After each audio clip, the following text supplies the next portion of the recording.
Hi guys, this is the Tom Hanks tag. I'll link the original video down below, and there are some bonus questions at the end added by Sam from Thoughts on Tome, so I'll add her video down below as well. The first question is big. A book you read when you were young that was intended for an older audience or a more mature audience. I read Night by Elie Wiesel when I was 9. A 9-year-old should not read Night, ever. The second question is Forrest Gump. Books are like a box of chocolate. You never know what you're gonna get. What book did you pick up that you didn't know anything about? Two come to mind from recent reading, and that's I've Got Eyes on You by Mary Higgins Clark. I didn't read the description or anything like that. Mary Higgins Clark, you kind of know what kind of book you're gonna get, and I like Mary Higgins Clark. Can I say Mary Higgins Clark any more times?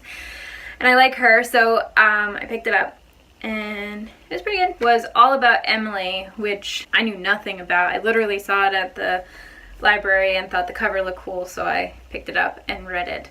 And it's very short, so that's another reason I picked it up without knowing anything about it, because I was like, it's short. If I don't like it, it's like 80 pages and that's it. But that one's pretty cool too. It ended up being about an AI and sort of the ideas of humanity and what makes us human and all that kind of stuff. It was really good. The third question is Sleepless in Seattle. What book kept you up all night? The last one that did this was Illuminae by Jay Kristoff and Amy Kaufman.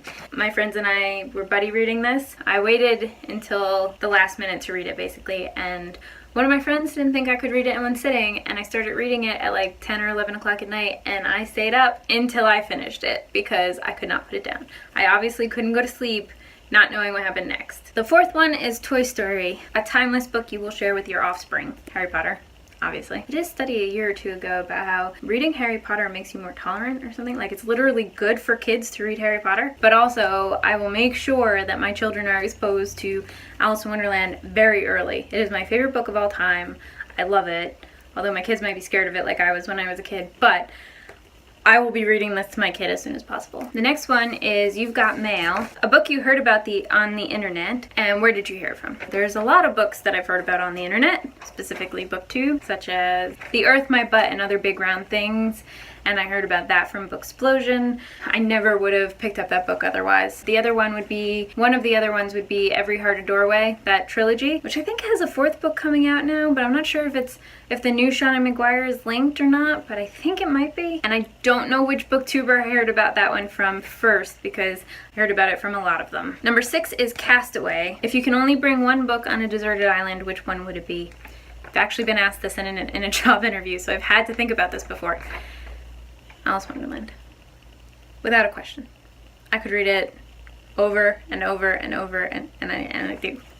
So, Alice in Wonderland. The 7th one is Cloud Atlas. What book did you have high expectations for that just did not meet them? I have been let down by so many books that I make a conscious effort not to have expectations, or at least not to have too many expectations. There are some books that I can't help it. I still highly anticipate them, but as a general rule, I try to go into it open-minded and not think, I'm gonna love this book, because then if I don't, I'm gonna be very, very mad. One that definitely disappointed me, and this might have been before I had that rule, I don't remember. It's Jurassic Park by Michael Crichton. Michael Crichton is one of my best friend's favorite authors, so really looking forward to reading it, and I really, really love the movie, so I thought it was gonna be fantastic, and it didn't have enough action, and I was bored for most of the book. Didn't stop me from reading the sequel. Question 8 is Saving Private Ryan, which I've never seen, by the way. Favorite ensemble cast. This one will probably come as no surprise to most people, because it's probably most people's squad goals. Rick Riordan's Hero of Olympus series. It's great. Everyone works really, really well together. They're also different, and they're all really well developed, despite being really different. Like I said, squad goals. If you're gonna save the world, you want a team like this. The Green Mile, most hated villain. I actually kind of like good villains, like villains that are really well thought out and really evil, or that you can kind of see where they're coming from. I think those are great, and without those, like, a story kind of falls flat. So this question was really hard for me, but the one I finally came up with was, well, I have two. Miss Trunchbull and Dolores Umbridge. And then I thought for a second, and I thought, those are both teachers. Well, Trumbull is a principal, but you know what I mean. They're both teachers, so why is it that I hate, the villains that I hate the most are both teachers? And I thought to myself, It is because teachers are supposed to be someone you can trust and who protect you. And so the idea that a teacher is evil or does something to hurt you on purpose is kind of traumatizing, especially as a child, and both of those are kids' books. So luckily, both Hogwarts and Matilda have good teachers to balance that, but I think that's why those are the villains we hate so much. Like, I've heard people talk about how they hate Umbridge more than they hate Voldemort, and I think that's why. It's a whole other breach of trust. Like, it's not just that they're evil, it's that they're supposed to be there to protect you and teach you, and they're just evil. They're not good villains in the sense that I like to read about them. They're good villains in the sense that you really hate them. The next one is Turner and Hooch, an animal that stole the show. I don't know if this counts as an animal. I'm going to go with Lyra's Damon or Demon, however you wanna pronounce it, in the Golden Compass series, his Dark Materials. But again, I don't know if it even counts because he's an animal, but he's also like a sentient spirit that is attached to her. I don't know. I guess that's who I would go with. So the last one is A League of Their Own. Love that movie, by the way. Favorite female friendship.